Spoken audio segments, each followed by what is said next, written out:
So we were just talking about the Democratic Party chair, Robert Branscombe II. He's accusing the party's senators, Mark Kelly, who you call the potato, and Ruben Gallego. Did you want to come up with a nickname for him that was maybe demeaning? Demeaning? You say demeaning. I mean potato with love. No, I don't have anything for Senator Probably Gallego. just as well. Yeah. No, he seems like your love hurts.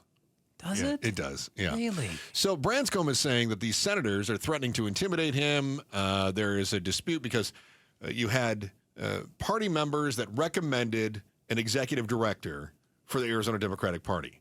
He chose to go in a different direction. He's the chair. He hires his staff. But he's got the bigwigs that are saying, cool, you're the chair. Why don't you hire this person to run the show? Oh. And he didn't. Mm-hmm.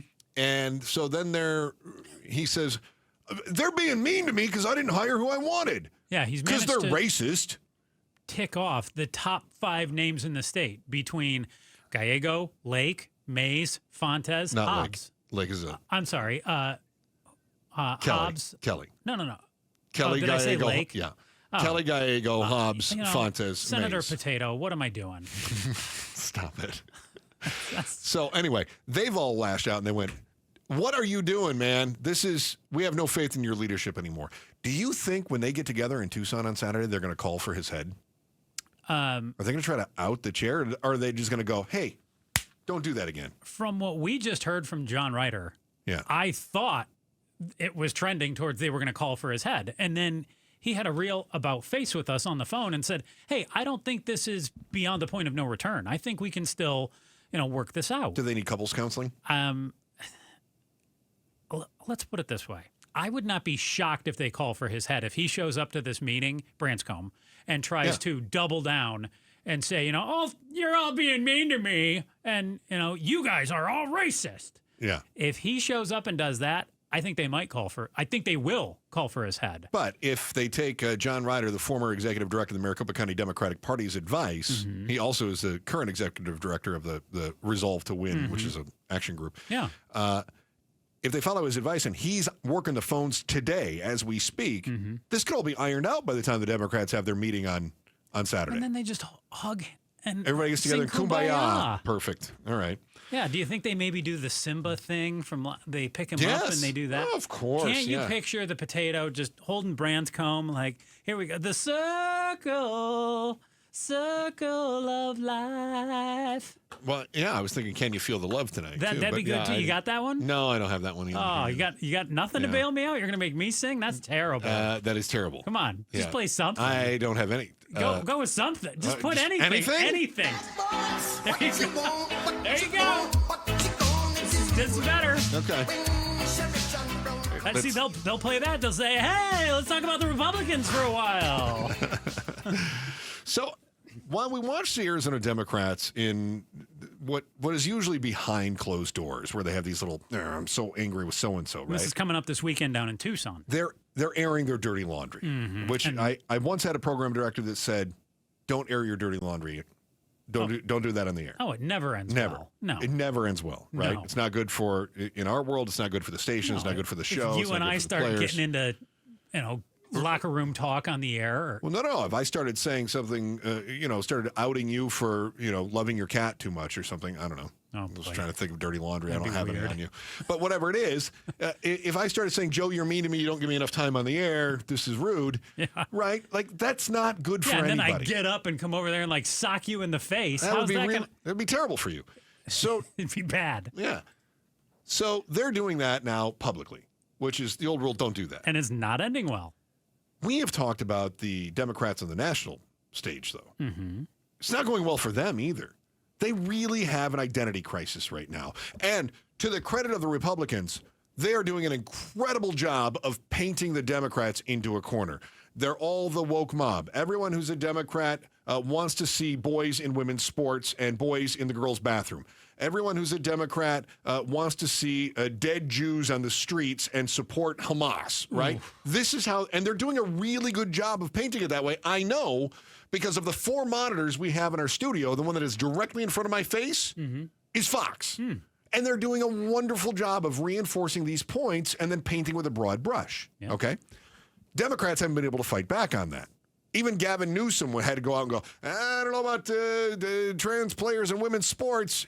And Fox just doubled down. They went, can you believe this? They're doing a better job with messaging. But is one of Arizona's own going to be the white knight? I think could be. And I'm not talking about the potato. I think Ruben Gallego is raising his profile so quickly. You remember, what was it, a couple of weeks ago that he was doing a rally in Pennsylvania? And there were a lot of questions. I think E.G. Montini, who's a columnist at the Republic, said, why is the Arizona senator going to Pennsylvania? We know why he's going to Pennsylvania. He's raising his profile and probably raising some money too, right? And potentially looking at a run for the White House down the road. It would not be the first Democratic freshman senator to only be in office for a couple of years before running for office. We saw this happen with, what's that guy that was from Kenya? Do you remember, what was his name? I can't remember his name now. Hussein something. Yeah, Hussein something. Yeah. That's what it was. Yeah. So is it possible that Gallego has the right mix? Gallego is saying, we have a problem. We've been kicking people out of the tent. We need to bring back the big tent. Invite people in with different viewpoints. And he says it ends up there aren't enough people in the tent to win elections when we kick everybody out. I think this is where MAGA is going wrong right now. I think this is where the Democratic Party has been going wrong. I think MAGA is going wrong right now by saying, if you're not with us, you're against us. Well, and I think Gallego, I've also seen some of his talk lately where he is not doing like so many in his party have done the last few years and standing up for people who identify as trans. He's not cracking on them necessarily, but he's saying, hey, if you're trans, maybe you shouldn't be taking on ladies in their sports. Yeah. And he's also... Which, again, is what the Republican Party is really trying to make a social issue and paint everyone, like this is the biggest issue facing America. And he's talking a lot tougher on border security, too, sounding not like a extremist, but certainly sounding more like a moderate who wants to compromise and get something done. His approval rating statewide last month was 50%. That's better than Trump's approval rating in Arizona. That's better than Hobbs, which... And I think it's better than even Mark Kelly's. Yeah. Net favorability is higher than that of Mark Kelly, who's an American hero. Dude was an astronaut. So what's the downside to Gallego right now? I think that Gallego also walks in, and as long as he doesn't play identity politics, I think Democrats have really gone wrong with identity politics for a while. If he goes in and says, elect me, I'm Hispanic, I think that sinks the ship because that opens the door and the Republicans start attacking. In the same way that Pete Buttigieg doesn't talk about being gay. He doesn't say, I'm straight. He just goes, who cares, right? If Gallego says, yeah, I'm Hispanic, I speak Spanish, like he doesn't need to virtue signal to everyone, and he doesn't need to give the Republicans a reason to try to paint him as a stereotype. As long as he stays away from the identity politics, I think he's got kind of the right mix right now to put him in with the Buttigieg, with the Josh Shapiros, and the others who are going to be on the Democratic ticket. Definitely. I'm with you. I think if I'm Gallego, the thing that concerns me, though, is what is the party? What does it stand for? And that's something that has to be much bigger than him. He can't determine all of that on his own, too. Yeah. What is the Republican Party beyond Trump? Well... What was the Democratic Party? Now, wait a minute. That's an anomaly, though. But what was the Democratic Party beyond Obama? I think when you have a strong figurehead, that does become the identity of the Democratic or the Republican Party. I'll give you that, but Trump for sure, phenomenon. Yeah. And Obama, man, did he have soaring rhetoric that I haven't seen from Ruben Gallego in the last 8 to 10 years. Maybe he can do it. Give it time. But I haven't seen it yet. Thanks for watching The Chris and Joe Show. Click to see more from Chris and Joe and tap the button in the middle to subscribe to KTAR News.